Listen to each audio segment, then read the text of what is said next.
So, in the year 2013, I took a trip to Cambodia. Cambodia is a country in Southeast Asia next to Thailand. For anyone who doesn't know, Cambodia is famous because there was a genocide that took place there called the Khmer Rouge. Pol Pot, as a dictator, killed millions of people. That's pretty much the world's first impression of Cambodia, was that it's where the genocide took place. Now, when I was in my college age, I did a lot of traveling in Southeast Asia and Australia. Like, I lived in Australia for a couple of years and just did a lot of bouncing back and forth from Southeast Asia because it was cheap to travel that way.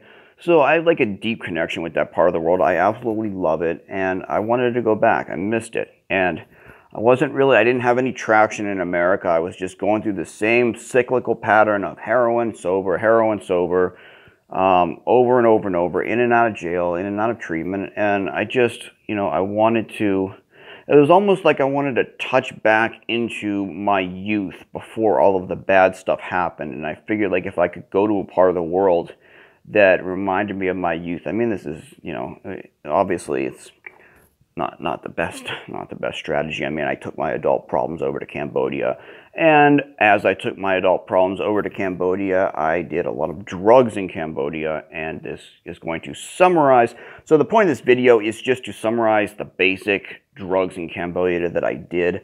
I've always been interested in foreign drug scenes, so I'll offer up to you guys any of them that I have experienced.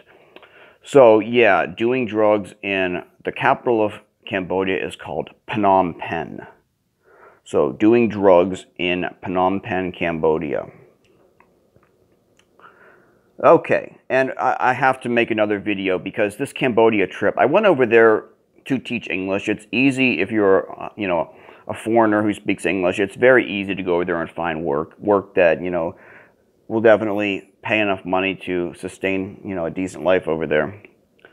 But yeah, the trip ended in disaster. The trip ended literally with me being locked up in a psych ward where nobody spoke English, and being force-fed medications for things that I didn't have. Horrible, but that's its own video. That's definitely its own video that needs to be made, being locked up in a Cambodian psych ward. So, but this isn't the video. This video is just to summarize the basic drugs that I experienced over there. So point number one that needs to be made, let's just go down the list. Weed. Weed it's de facto legal over there. The laws, obviously I think you could still, be arrested and being, facing all of those crazy Asian drug laws that we've heard of. But no, like weed, I said, like, when I first got there, the first night that I checked into my hostel, I literally was given a bag of weed by the hostel, which is, it's kind of weird. I mean, like, it's one thing if, like, the employees of the hostel, late at night were like, hey, want to come smoke with us or something, but it's another thing to, like, be like, here's your room key, here's your towel, and here's your bag of weed. But that's what it was. It was garbage weed, very bad weed. I have an extremely baby tolerance for weed. I always have, no matter how much I smoke. I can't even go near things like bongs because I just have such a sensitive tolerance. But this Cambodian weed, I could smoke and smoke and smoke and smoke and smoke, and it wouldn't even get me high.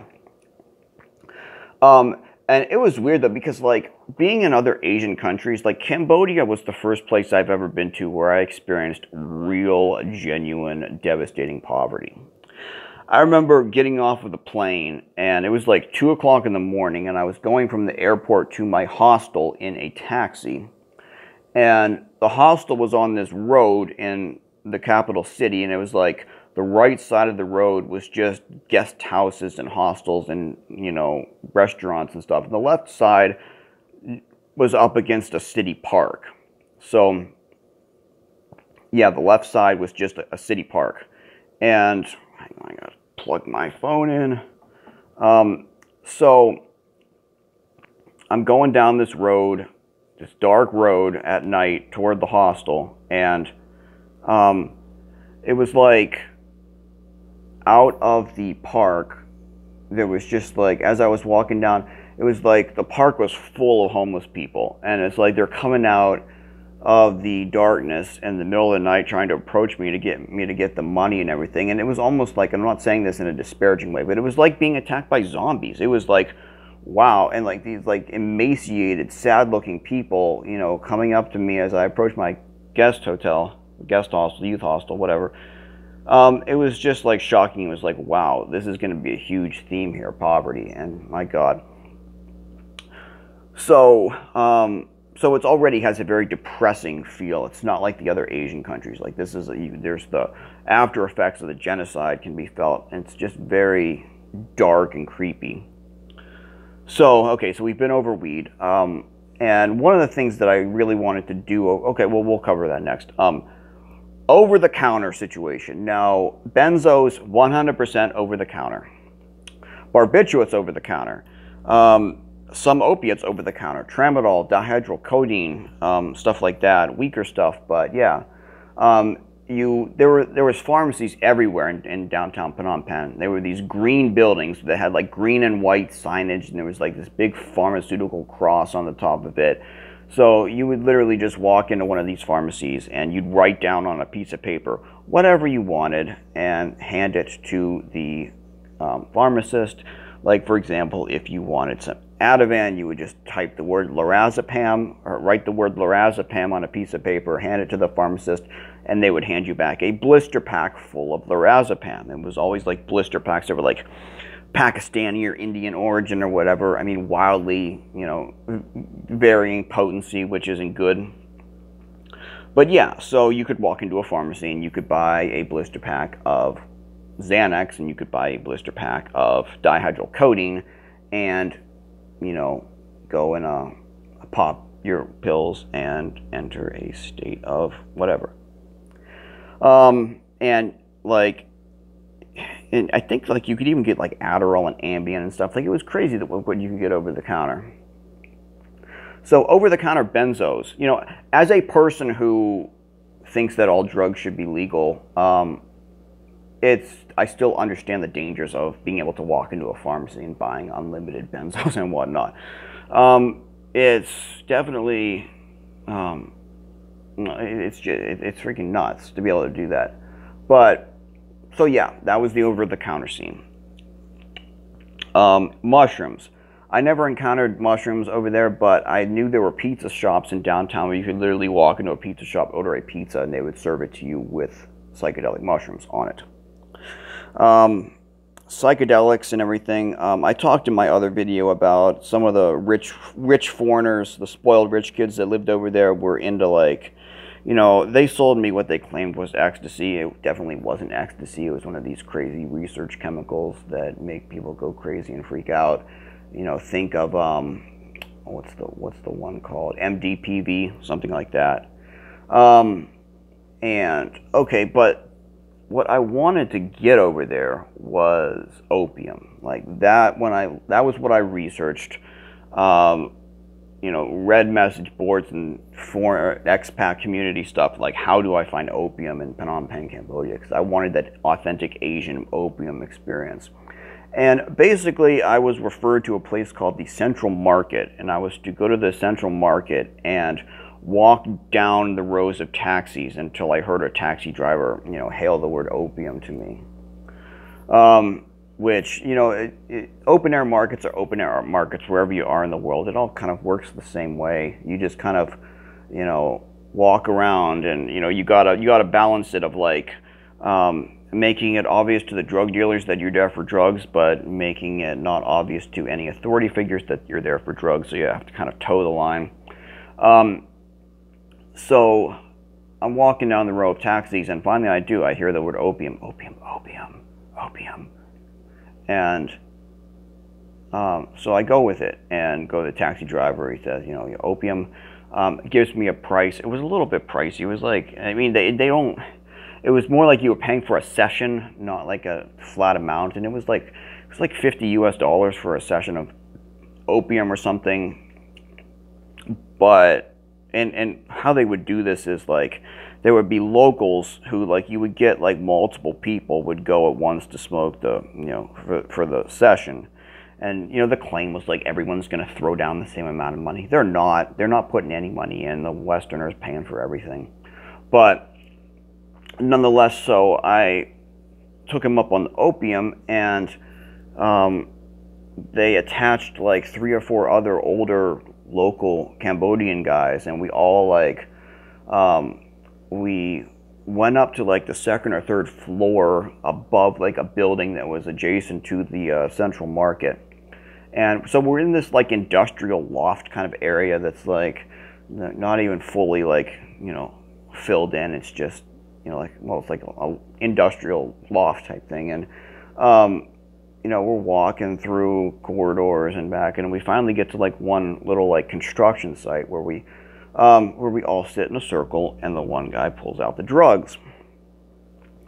Now, as soon as they started prepping everything, I realized that I have been fallen victim to a old switcheroo.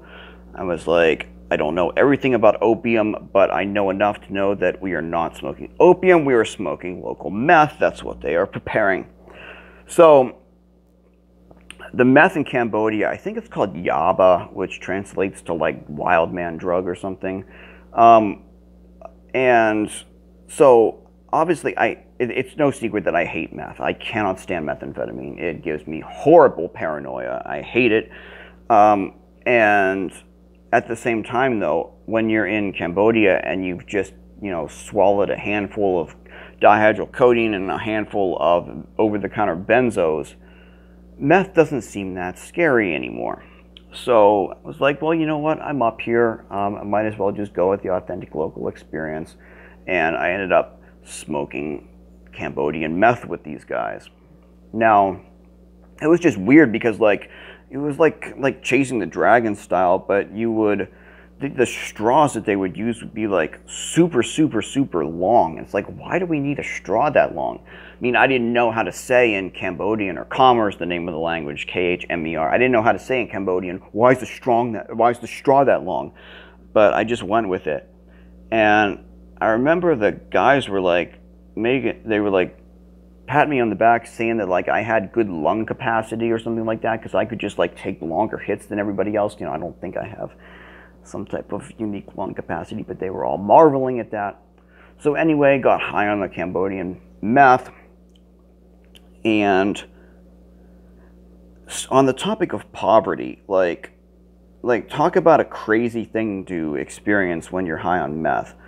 So I, you know, exit this little smoking area, and I'm walking around the city center, flying on Cambodian meth, but not freaking out because I have enough benzos in me. And, you know, I'm walking through all these public markets and shopping districts and jewelers and, you know, bazaar type things. I come across this building that has like, I see the words funeral home in English, and like, I mean, I'm 99% sure that this happened. So I see this funeral home, and I'm like doing a turn around, so like I'm going down the other side of the building, and I see like at the back doors, there's just 2, like right at the back door, there's 2 dead bodies of little kids laying on the steps. Like someone had just, like someone had found 2 dead children and just was like, oh, let's just drop them off at the funeral home and they'll take care of it. So I'm standing there flying on meth, and I'm looking, I'm like 10 feet away from these 2 just dead bodies, dead little kid bodies with flies buzzing around them and everything. And I'm just like, what the heck? And again, it's like, is this what, I mean, this is part of true poverty. Like, I guess. So, yeah, that was very freaky. And like, yeah, like, you know, after I had been up for 48 hours on Cambodian meth, and I thought that every motorcycle was the same guy, like, yeah, that's my mind playing tricks on me.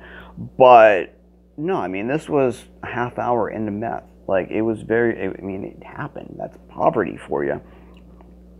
And then seeing just people driving around the city with, you know, AK-47s on their backs and everything, it's just, you know, it's a little unnerving when you're on meth to be surrounded by people with semi-automatic weapons. And yeah, it's just this creepy feeling in Cambodia that, like, I mean, that you could just, if you had enough money, you could do whatever you want. Like, you can go, there's like shooting ranges where you can go and literally get high on meth and shoot automatic weapons. Um, and so, like, yeah, that's creepy. Like, you can buy Cambodian citizenship for, it's like $25,000, 25,000 US dollars. You can buy Cambodian citizenship, no questions asked. And yeah, you just get this creepy feeling like, you know, I'd be walking through, you know, the all of the crazy sex workers propositioning me. You just get this awkward feeling that, like, you know, if you wanted to kill someone in Cambodia, if you were like, I want to kill someone for fun, like, there would be a price. It's extremely creepy. It's just this anarchistic society. It doesn't feel like there's any rule of law or anything.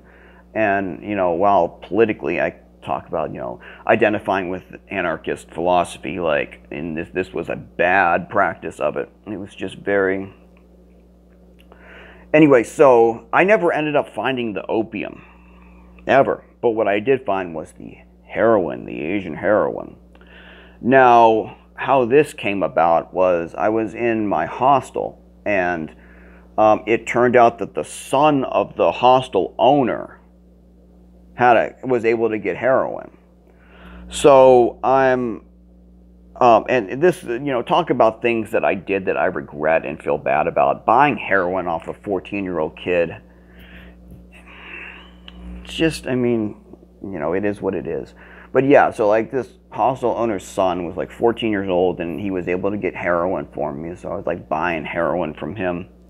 And heroin over there was it was like, I don't even, it might have been, you know, God knows if it was like heroin or if it was, you know, fentanyl cocktail or whatever, but it was like very white, very medicinal. But man, did it affect me. Like, it was, I mean, I remember like getting high on heroin and then riding on a motorcycle, not driving it, but like riding on the back of a motorcycle, and like, you know, so I'm like trying to hang on to the driver, and like I'm like nodding out and coming back, and like I almost fall off the motorcycle a couple times in city traffic, like very scary. Yeah, like just everyone in the hostel, like I easily got this reputation of being like a drug addict, and actually got thrown out of the hostel. The hostel owner was like, he was like, and again, this kind of pissed me off because the guy was like, he would like literally like sit there in the hostel restaurant all day and like drink like 30 beers. But he was like, I'm a recovering meth addict and I don't want anyone taking meth, and I can tell that you're taking meth. So I got kicked out of that hostel. But, oh, and the other awkward thing was like the guy had two kids. The 14-year-old that was selling me heroin, and then he had another one that was like maybe like a year or two younger, and the kids looked very similar, and I accidentally asked the wrong one. I was like, I need some of that, you know what? And he just looks at me, he's like, what are you talking about? And like, you know, what you got for me yesterday? He's like, what?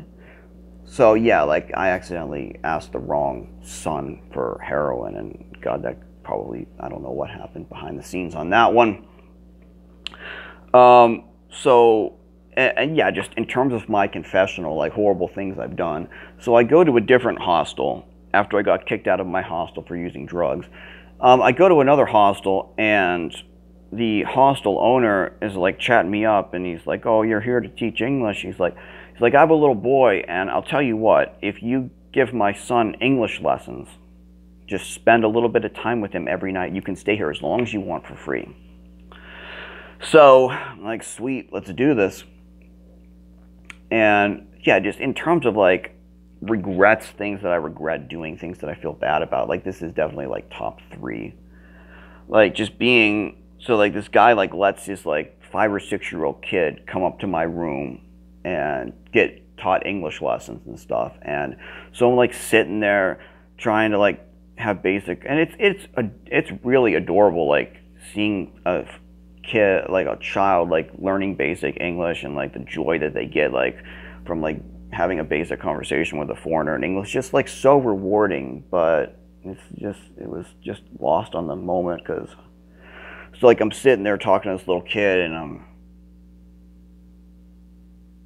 oh, yeah. So yeah, so when you go to when you see someone, you would say like yes, you would say hi, how are you, and then you would, and the little kid was like tapping me on the arm, like okay, okay.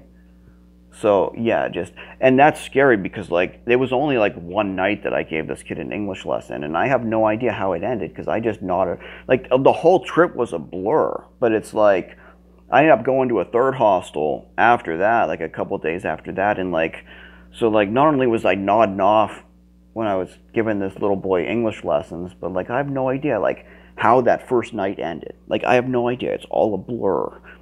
I don't know how he got back to his family and everything. It's just bad. So yeah, that's heroin. Meth. Yeah, like you would. Yeah, there was like residences around, and you just go buy drugs in them, and you would enter from the ceiling. So like, you would enter these residences like Santa Claus style from the ceiling, and you'd come down, inside of like, the little, and all right, I'm about to run out of time on this video, so we'll do Cambodia part 2 shortly.